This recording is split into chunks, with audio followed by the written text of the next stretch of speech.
Running into COVID, like I did recently, makes you think about things. General things, but also where music reproduction is concerned. The holiday season is a good time to share this with you.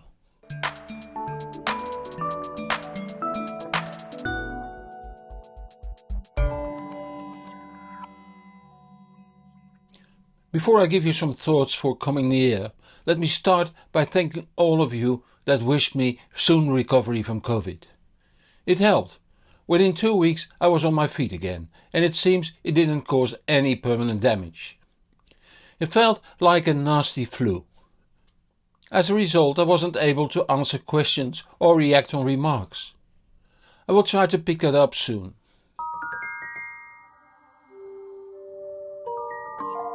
I'm hugely grateful for those viewers that support the channel through Patreon, PayPal and YouTube. I realize I don't thank you enough. You are amongst the tiny percentage of my viewers that support the channel financially. And believe me, I appreciate any support. €1 or $1 as much as any other. It is a clear sign my work is appreciated. It's not only the money, which helps of course, but also the effort you took. But enough about money. Let's go to the subject at hand, using music as themes.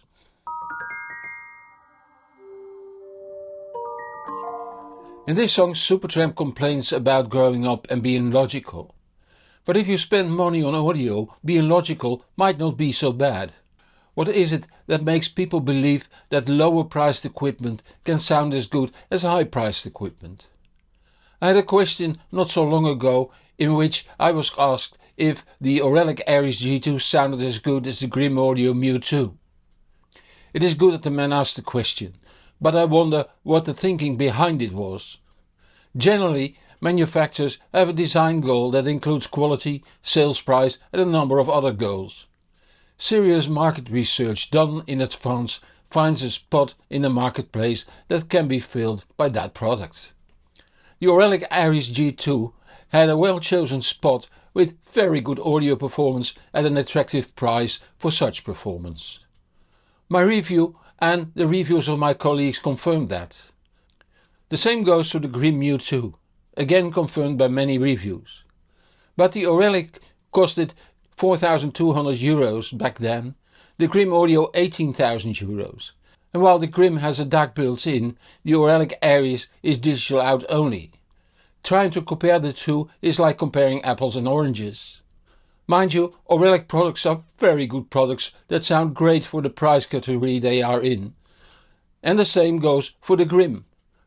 But it's like comparing a Golf GTI with a Ferrari. And then there are still those that think that a €200 WiiM streamer delivers all the quality you might ever need. That might be true for some people with a stereo like my Setup 3, the WiiM is the reference there.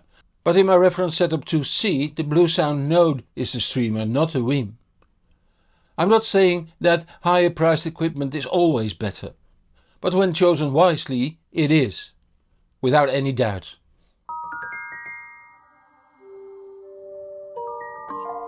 Steve Earle published this song in 1988 on the Copperhead album. Listening to the lyrics, it is still remarkable that I've been accused of promoting snake oil. I suspect that these people simply don't believe in certain gadgets and techniques and comments on them without trying them out themselves. I've tried quite a number of, let's say, accessories. Recently, someone told me he had an impressive demo with Tibetan singing bowls. When placed in the room, these 13 cm 5-inch bowls would have improved the sound quality quite notably. These things fascinate me. I once had comparable demos with stones placed in the room, and they did improve the sound quality.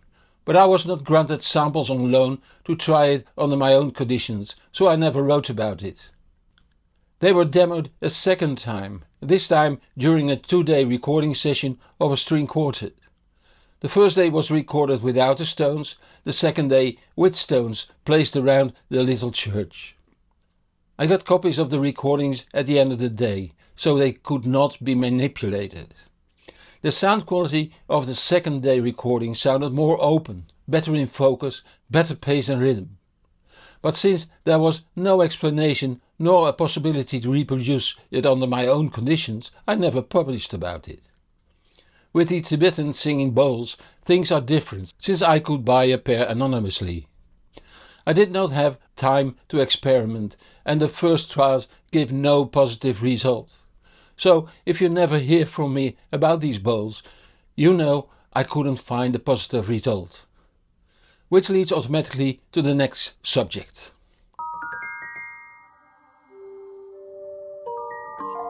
This is an instrumental track by the Pat Metheny Group on their Quartet album. I chose it because it's instrumental. There is no need for words. Anything I have to say about the subject I already said in my video Double-Blind Audio Testing. Except perhaps that I'm a journalist and a reviewer, not a scientist. Next subject.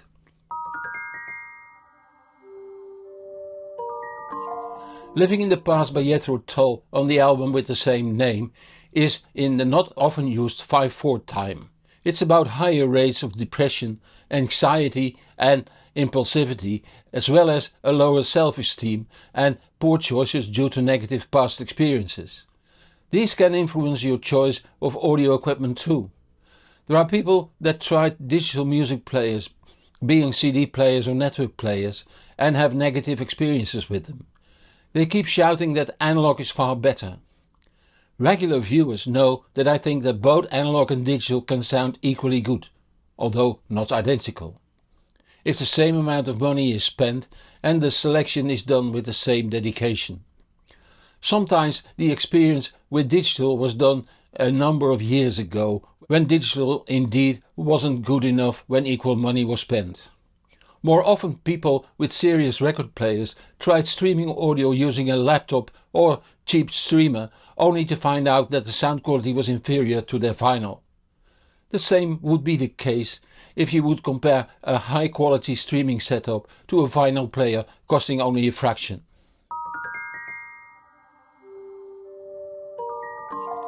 This famous track by Led Zeppelin comes from Led Zeppelin 4 and most likely is about illegal substance, as the euphemism goes.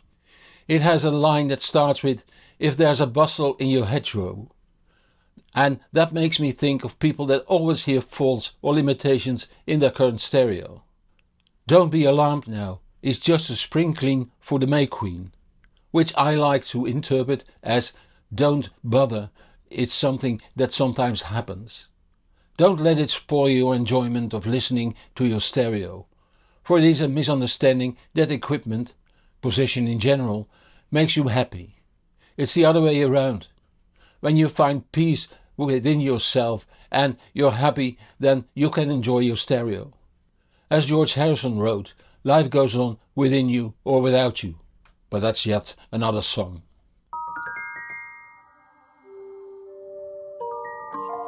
This is the last track of the famous Abbey Road album by the Beatles. It ends with the wise words, "And in the end, the love you take is equal to the love you make." Okay, it has nothing to do with the stereos, other than that you need one to play the music. But I found it fitting though for this time of the year.